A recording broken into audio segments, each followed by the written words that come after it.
की निंदा कभी ना करो, शिव भक्त की निंदा कभी ना करो।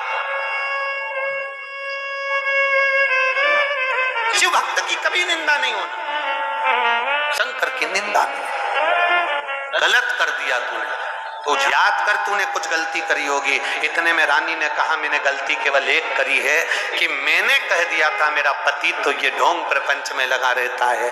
क्या होगा शंकर जी को जल चढ़ाने से, क्या मिलेगा शिव जी को जल चढ़ाने से, क्या मिलेगा 16 सोमवार व्रत करने से। मैंने थोड़ी सी निंदा कर दी थी। संत ने कहा निंदा निंदा होती है, थोड़ी और बड़ी नहीं, इसलिए तू भुगत रही है। अब एक काम कर, शंकर की तू आराधना कर, जो तेरा पति व्रत करता था वो तू कर। रानी ने व्रत करना प्रारंभ करा, रानी ठीक हुई, पति को याद आई, पति उसको लेने के लिए आया और फिर वापिस राशि ठाट सिंहासन पर बैठ गए दोनों। फिर बैठ करते हो, रखो। हरतालिका तीज का व्रत करने वाली माताएं कई ऐसी होती हैं, कई के मन में ऐसा आता आज मेरा व्रत है, मन नहीं लग रहा, शरीर ठीक नहीं, टीवी चालू करके बैठ गई, शरीर ठीक हो गया, मन ठीक हो ना, इसको व्रत नहीं कहा। हरतालिका तीज का व्रत हो, कुछ नहीं खाते, कुछ नहीं पीते, व्रत करते हो, शिव जी के पूजन की तैयारी करते हो, फुलेरा का दर्शन करने जाते हो आप लोग फुलेरा दर्शन करने के लिए? जहां पर भी कितनी जगह जाते हो? 5 जगह पर कहीं फुलेरा बंधा हो हरतालिका तीज के दिन। और जो जो माताओं ने पिछली वर्ष या जो बेटियों ने, जो कन्याओं ने, जो बेटों ने फुलेरा का दर्शन करा हो, उनसे पूछना साल भर में बाबा ने तुम पर कृपा करी कि नहीं करी। 5 फुलेरे का, 5 बेटियां 10 बेटे इकट्ठे होकर फुलेरे का दर्शन करने चले। हरतालिका तीज का उस फुलेरे का दर्शन जीव का कल्याण करने वाला है। जिन्हें करा उसको मालूम है कि फुलेरे का दर्शन का महत्व क्या है। मौका देती है और हमारी मेहनत, स्वयं की मेहनत चौका लगा देती। हमारे उन्नति की सीढ़ी को चढ़ाने का कार्य हमारी मेहनत करती। भगवान शंकर तुम्हारे साथ कदम से कदम मिलाकर चलेंगे। ये मत सोचना कि मैंने अगर शिव जी को बेलपत्री लगा दी है या मैंने जल चढ़ा दिया है तो भोलेनाथ लिख के आएंगे ना। लिखना तुम्हें पड़ेगा, मेहनत तुम्हें करना पड़ेगी, कर्म तुम्हें करना पड़ेगा। शंकर भगवान तुम्हारे साथ हैं, हर पल, हर क्षण, हर घड़ी है। यहाँ पे कथा सुनने के लिए कोई टीचर लोग बैठे हैं क्या? टीचर अगर कहीं बैठे हो तो हाथ हिलाओ ना जरा, कितने टीचर बैठे हैं? हाँ हाथ हिलाओ जरा। हैं सब, चाहे प्राइवेट स्कूल के हो चाहे सरकारी के हो, टीचर तो है ना? ठीक है। आप लोग बच्चों को पढ़ाते हैं, बच्चे विद्याध्ययन करते हैं, आप मेहनत करते हो, बच्चे को पढ़ाते हो, बच्चा भी मेहनत करता है, तब बच्चा परीक्षा के समय पर आपका चेहरा देखता है।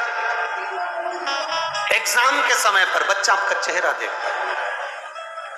तो टीचर क्या कहते हैं? देख तो चिंता मत कर, मेहनत कर, अच्छी मेहनत कर, टेंशन मत ले, मेहनत अच्छी कर, पढ़ाई अच्छी कर, बाकी के सब परमात्मा पर छोड़ और तू अच्छी मेहनत कर कर जो लिखेगा लिख।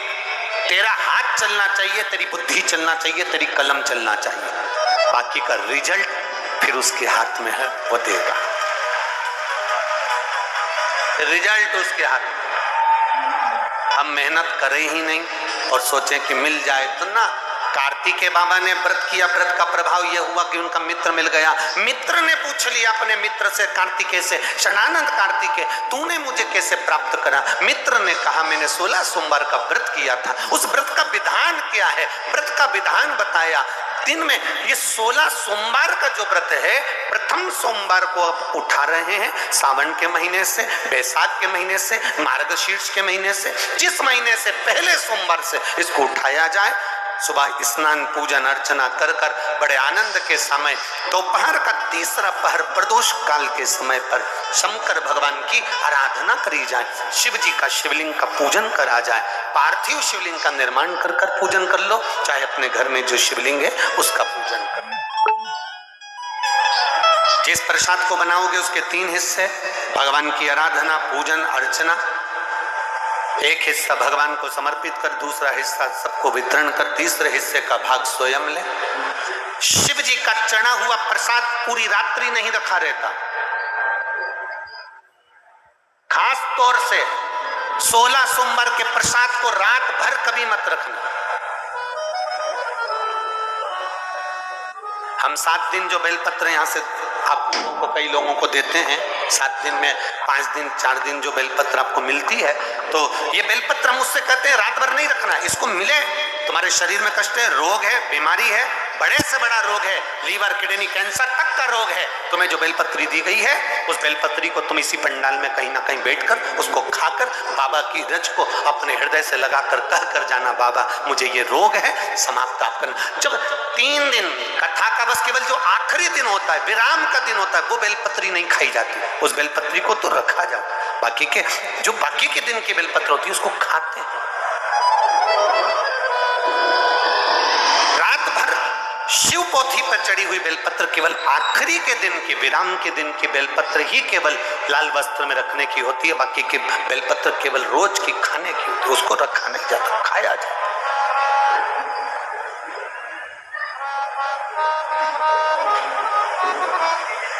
उसको प्राप्त किया। जैसे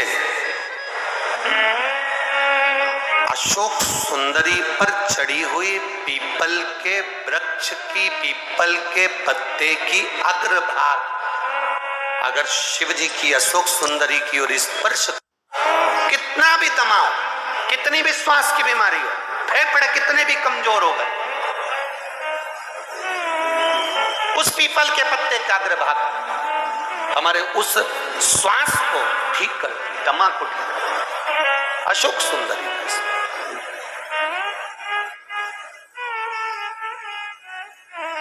बेलपत्री। अब ब्राह्मण ने पूछा कि तुमने मुझे प्राप्त कैसे करा? बता दिया, ऐसा ऐसा व्रत है, उसको करो। 17वें व्रत में इसका उद्यापन कर दो। उद्यापन होगा वही प्रदोष काल में शाम के समय, ठीक है। मान लो 17वें में नहीं कर पाए तो अगला जब तुम्हारे को अच्छा महसूस हो तब करो, पर व्रत का उद्यापन जरूरी है, ठीक है। ब्राह्मण ने सुना, एक पराये गांव में वो व्रत करता करता पहुंच गया। वहां के राजा की लड़की की शादी हो रही थी, राजा ने स्वयंवर रचा था। एक हथनी के सूंड में माला दे दी थी। ये हथनी जिसके गले में माला पहनाएगी, विवाह उसी के साथ बेटी का होगा। वो हथनी कौन थी? हथनी कौन थी?